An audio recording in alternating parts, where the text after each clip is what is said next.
Selamat datang di my channel. Kali ini kita akan mereaksi sebuah video di mana bahasa Indonesia itu ditetapkan menjadi bahasa ke-10 oleh UNESCO. Yang tentunya ini membuat negara atau tetangga kita sebelah ini meradang, gitu ya, tidak terima. Oke, biar tidak lama lagi, kita langsung saja lihat videonya seperti apa. Cekidot.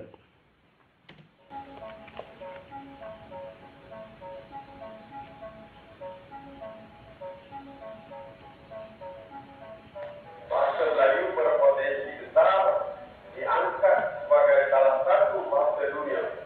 Bahasa Melayu yang disebut yang Bapak Perdana Menteri itu meliputi bahasa Melayu yang juga bahasa Indonesia.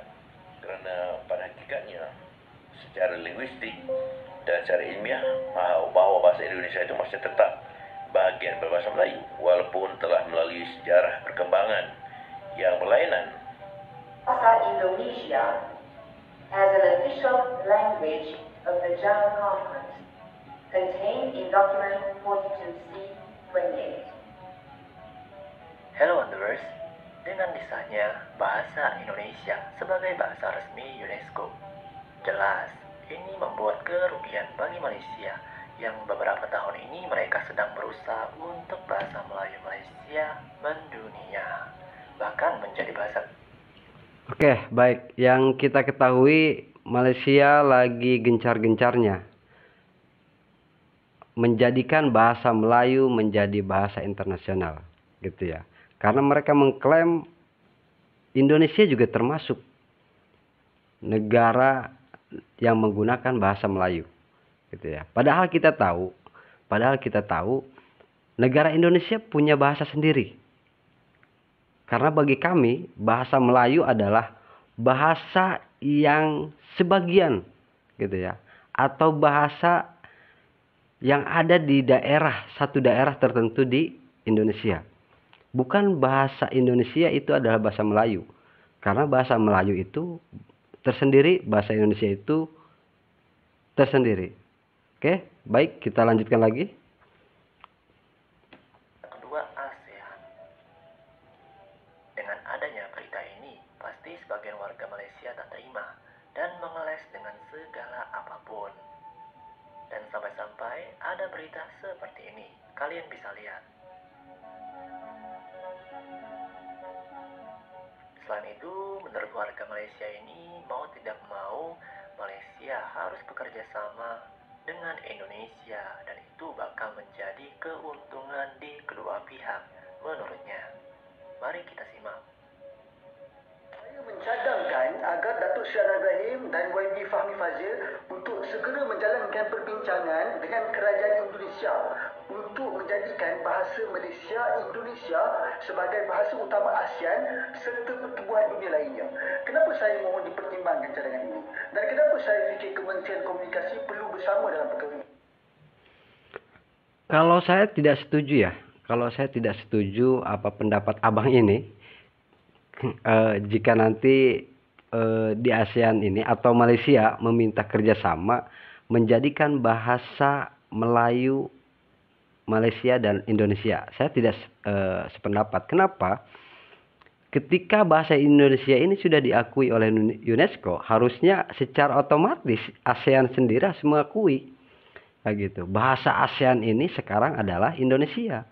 Kalau pendapat saya seperti itu, kayak gitu, ya. Oke, kita lanjut. Kerana bahasa Indonesia sudah pun diiktiraf sebagai bahasa rasmi ke-10 UNESCO dan ianya sangat merugikan Malaysia.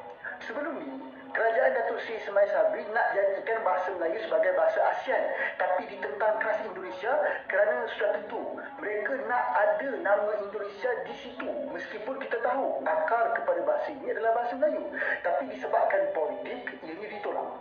Dan sekarang ni, bila UNESCO dah iktiraf bahasa Indonesia, maka lepas ni dah susah untuk kita minta ataupun nak melobi agar bahasa Melayu ini diiktiraf pula. Dan kalau kita terus membiarkan bahasa Indonesia mendominasi dunia, kita akan semakin rugi dari segi Dengar guys. Katanya jika bahasa Indonesia ini menjadi bahasa yang mendunia, maka pundit Malaysia ini akan merasa rugi gitu ya. Eh, ya memang faktanya seperti itu hari ini. Karena pengguna atau penutur bahasa Indonesia ini penuturnya jumlahnya sudah bukan ratusan ribu lagi, tapi bahasa Indonesia sudah menjadi bahasa penutur terbanyak, yaitu 269 juta penutur gitu ya. Jadi pantas bahasa Indonesia ini menjadi bahasa dan layak menjadi bahasa internasional, bahasa dunia. Oke, baik, kita lanjut lagi ya. Promosi budaya dan bahasa kita. Maka jalan terbaik ialah kita berkompromi dengan pihak Indonesia untuk menggunakan istilah bahasa Malaysia Indonesia. Pada saya, ini adalah situasi menang-menang. Dan saya yakin kerajaan Menang bagi mereka, guys. setuju dengan perkara ini. Kementerian Komunikasi juga boleh menggerakkan lebih banyak usaha dengan Kementerian Komunikasi Indonesia untuk bersama gerakkan usaha menerbitkan filem drama Malaysia Indonesia menggunakan bahasa Malaysia Indonesia dan kita pasarkan ke seluruh dunia sebagai bentuk memperkenalkan bahasa. Baik, dengar gak kata abang ini? Baiknya dari film, media dan lain-lain kita bekerja sama menggunakan bahasa Malaysia Indonesia. Faktanya hari ini guys, bahasa Malaysia atau Melayu Malaysia itu sudah nggak jelas. Kenapa? Karena orang Malaysia sendiri sekarang menggunakan ketika berkata itu sudah bercampur dengan bahasa Indonesia atau bercampur dengan bahasa Inggris gitu ya. Jadi kalau mau Malaysia mengakui bahasa Indonesia menjadi bahasa ASEAN dan bahasa dunia. Begitu. Bahasa kita bersama. Apapun, ini hanya pandangan saya lah. Pihak kerajaan pasti lebih tahu. Saya mohon agar ia dipertimbangkan saja. Perlu kita ingat bahwa bahasa Melayu Malaysia tidak sama dengan bahasa Indonesia. Mereka Tidak sama guys, berusaha tidak sama. agar mereka mau memelayukan bahasa Indonesia. Padahal akar bahasa Indonesia adalah bahasa Melayu kuno dari Sumatera dan menjadi bahasa Melayu semi modern, yaitu bahasa Melayu di era Hindia Belanda. Akhirnya disempurnakan dalam bahasa Indonesia sebagai bahasa pemersatu komunitas seluruh rakyat Indonesia. Mari kita simak penjelasan Pak Dubes di depan Ketua UNESCO.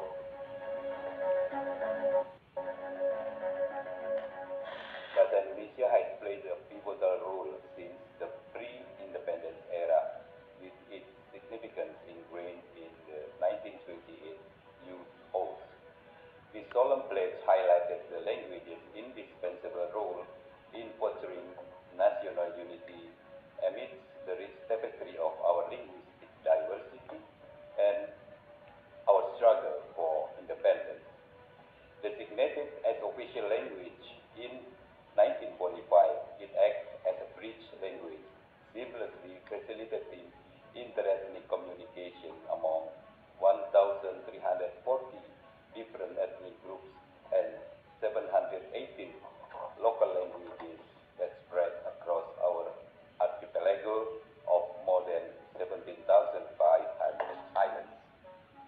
Bahasa Indonesia spoken by over 275 juta orang penutur. primary means of communication across various sectors, representing approximately 3.52% of global population, the world's fourth most populous nation.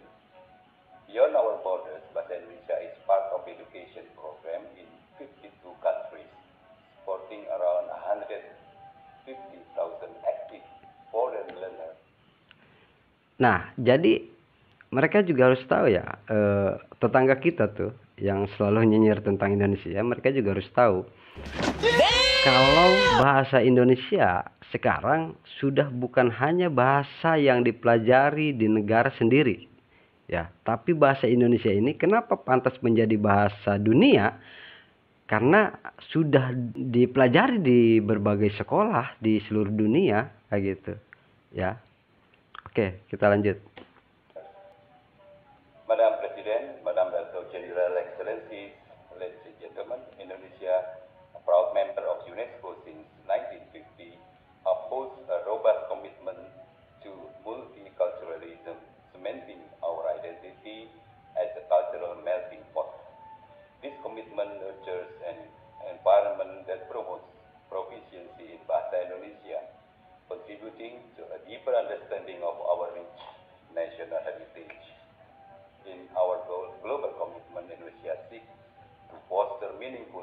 people-to-people connections and enhance international understanding by specific focus on raising awareness of Bahasa Indonesia.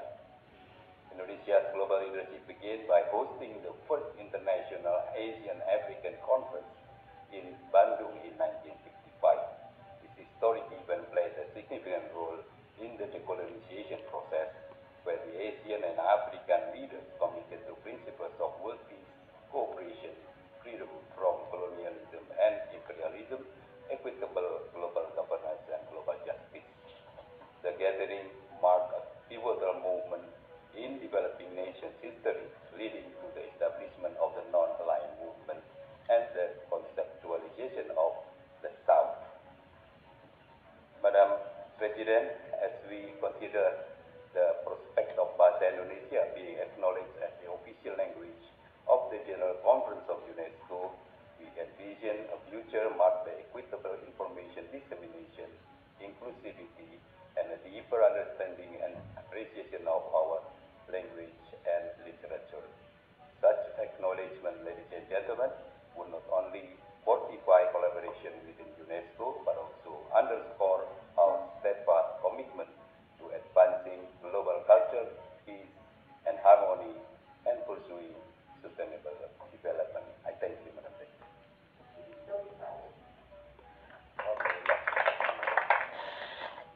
Nah, Sobat Maju, begitulah detik-detik. Jadi baik guys.